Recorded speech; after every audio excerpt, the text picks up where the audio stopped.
दोस्तों, अहंकार व्यक्ति के विवेक यानी कि सोचने समझने की शक्ति का नाश कर देता है।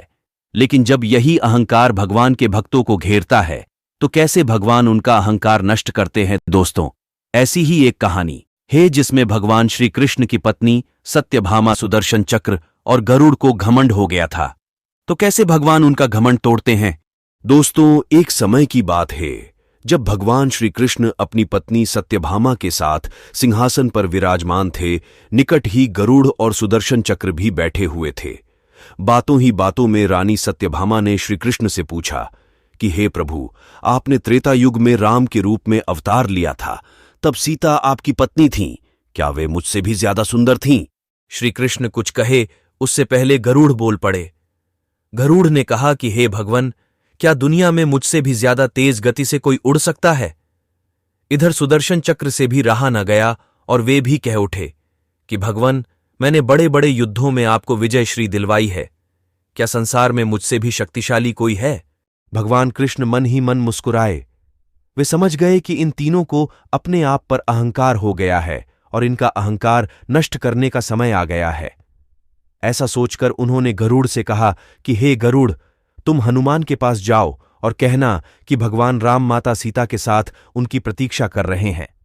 गरुड़ भगवान की आज्ञा लेकर हनुमान को लाने चले गए। इधर श्री कृष्ण ने सत्यभामा से कहा कि हे देवी, आप सीता के रूप में तैयार हो जाइए। और स्वयं श्री कृष्ण ने राम का रूप धारण कर लिया और सुदर्शन चक्र को आज्ञा देते हुए कहा कि तुम महल के प्रवेश द्वार पर पहरा दो और ध्यान रहे कि मेरी आज्ञा के बिना महल में कोई प्रवेश न करे। भगवान की आज्ञा पाकर सुदर्शन चक्र महल के प्रवेश द्वार पर तैनात हो गए और गरुड़ ने हनुमान के पास पहुंचकर कहा कि हे वानर श्रेष्ठ, भगवान राम माता सीता के साथ द्वारका में आपसे मिलने के लिए प्रतीक्षा कर रहे हैं। आप मेरे साथ चलें, मैं आपको अपनी पीठ पर बैठाकर शीघ्र ही वहां ले जाऊंगा।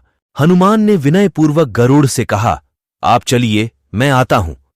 गरुड़ ने सोचा, पता नहीं यह बूढ़ा वानर कब पहुंचेगा, खैर मैं भगवान के पास चलता हूं। यह सोचकर गरुड़ शीघ्रता से द्वारका की ओर उड़ पड़े।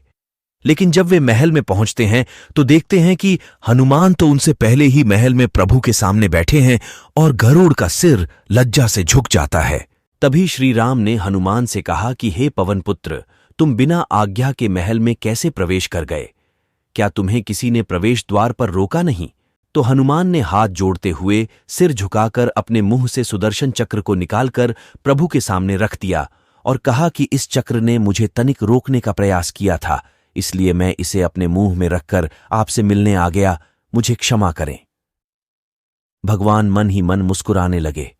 हनुमान ने हाथ जोड़ते हुए श्री राम से पूछा कि हे प्रभु, आज आपने माता सीता के स्थान पर किस दासी को इतना सम्मान दे दिया कि वह आपके साथ सिंहासन पर विराजमान है।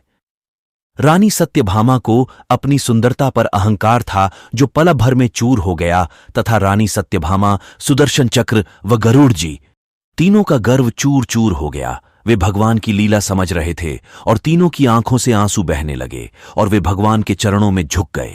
दोस्तों, आमतौर पर हर किसी को अपने ऊपर अभिमान हो जाता है और यही अहंकार ही इंसान और भगवान से मिलन में सबसे बड़ी बाधा है।